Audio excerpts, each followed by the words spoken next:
Auschwitz number. A stands for Auschwitz. One day,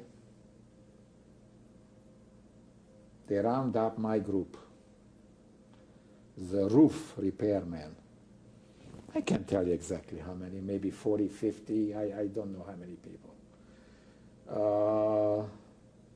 Load us on a truck. This is from our workplace, you know. Load us on a truck.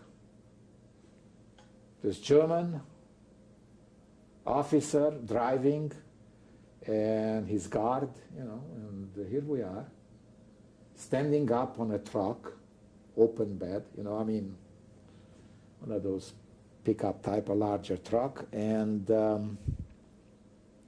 we are going in the direction of Birkenau, right in the direction of the chimney.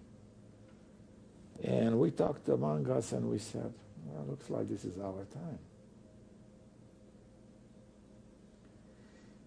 We were very, you know how it is, when your life is threatened, you get very tight and very determined. And we said, we all said the same thing. Let's not walk. Let's resist, you know, whatever we can. And the truck is still going in that direction. Oh my God, we are closer and closer, and here is the building, and here is the chimney, and we're still going in that direction, and the gate is open, and he drives right in. The officer gets out, and he says, hey, I know you're all agitated. You know, all think we're going to do something to you. But he said, hey, stay calm, look around you. Do you see any chimney smoking? Do you see any activities? It has been stopped quite a while ago. We brought you here. We're going to give you these chisels and hammers that were waiting for us there. You're going to bore holes into the building on the inside, and we're going to blow it up. That's what we are here for.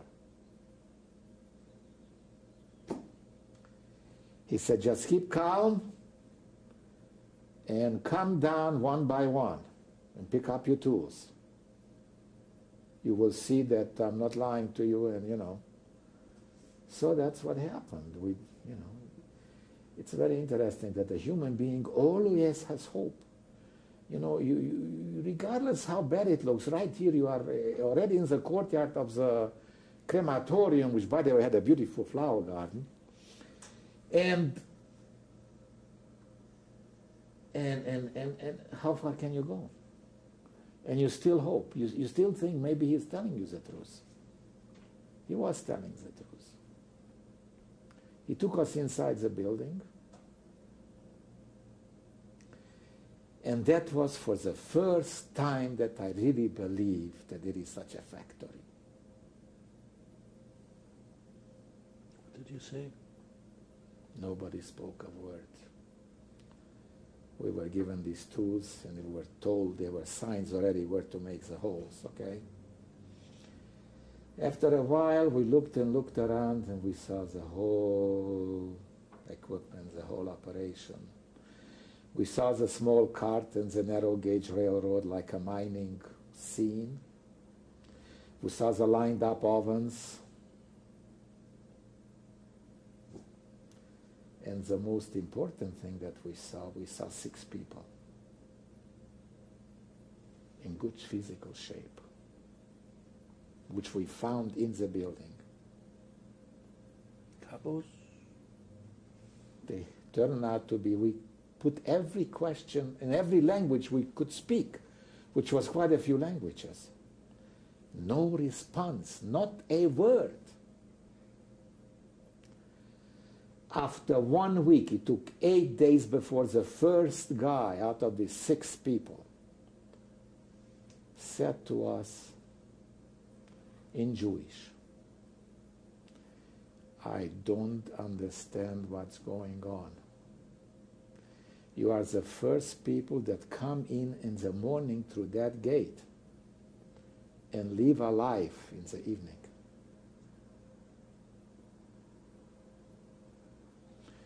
little by little they started talking to us and telling us a few things. And then we found out who they are. They are survivors of the uprising that took place one day that I happened to witness from a rooftop.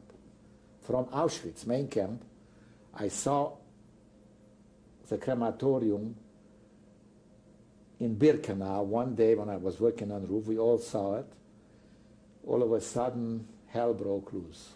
Bombs, a lot of smoke, a lot of gunfire, but mostly bombs that we heard. It didn't take longer than 5 minutes before we were surrounded by tanks in the main camp. But we understood then that the uprising took place by those people who worked at the crematorium. They usually had a crew of 60. And these 6 were the survivors. They probably needed them for some work there, so they kept 6 of them. And then they started telling us stories, what was happening there. I remember a few stories which stuck in my head, and one incident they told me about was when one of the 60 people recognized their own relatives coming in to be gassed. You understand what I mean? Mm-hmm. In other words, this crematorium, that's where they gassed them and that's where they burned them. Mm. They had a dressing room, a long corridor. Then I saw everything there. Benches, and they were numbers hooked, numbered. In other words, take your clothes off and be sure that you remember the number. To deceive them. Yes. Then you were pushed into a shower room, which was a gas chamber. Huge room.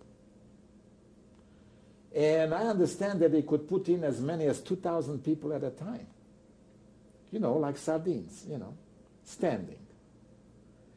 And then I saw, I don't know, 2 or 3 openings in this large hall with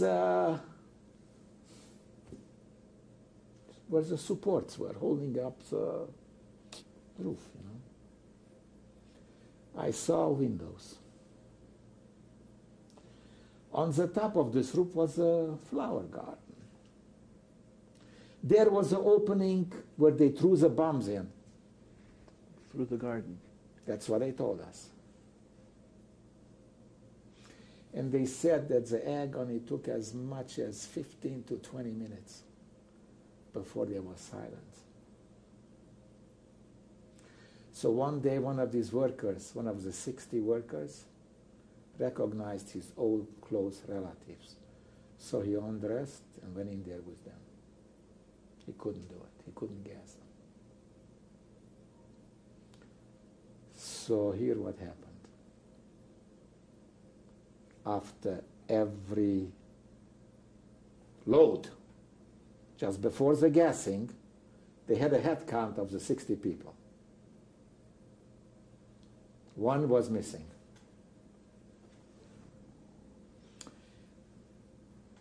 They went after him. They got him out. They threw him alive into the oven. The same people told me that sometimes in a very busy day they wouldn't even bother gassing the children, the babies. They would throw them in alive.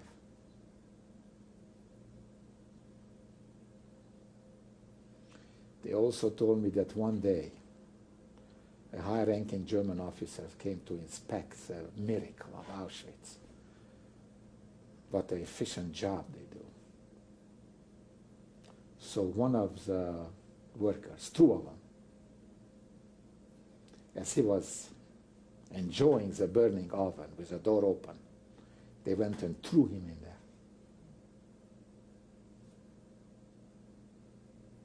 Of course, you know what follows.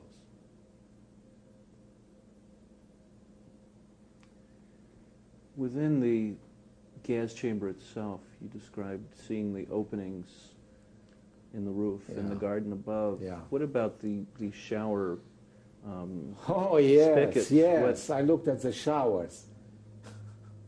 It was a flat, thin, round, with holes in it, and all it kept it up, there was a nail in the middle. There were no pipes going to it. But there again, were absolutely no pipes going to it. But again, just to give them the impression that it's a shower.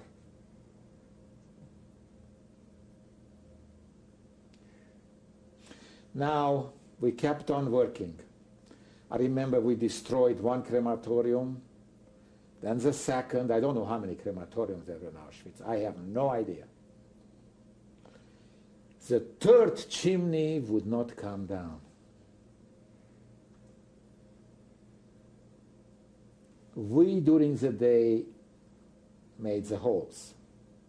The place was a dynamite. In the evening, the SS did the dynamiting. But this one chimney wouldn't come down. I remember it took 2 or 3 days, 3 days more likely, as I remember it. On the end, when the SS thought that it's just hanging on by a hair, they made us attach ropes to it and pull it. And it wouldn't come down till next day when they dynamited it again that evening. And of course, you know what we felt. We felt like, my God, all these souls that went through there, you know, they are just holding it together. Holding the chimney together as proof, not just to be demolished and disappear, you know. It was just an amazing experience how that third chimney held on. What was this like for you to be a part of a crew of people disassembling the machinery? What went through your mind during this time? All I was thinking of, that when the Russians start their offensive, it's nighttime and not daytime. Because if it's daytime, I am there with these 40, 50, or 60 people that they certainly don't want to be liberated at, you know, seeing the crematorium. If the Russian offensive starts at night, they were only 30, 40 miles away in Krakow, and for some reason they stood there for months.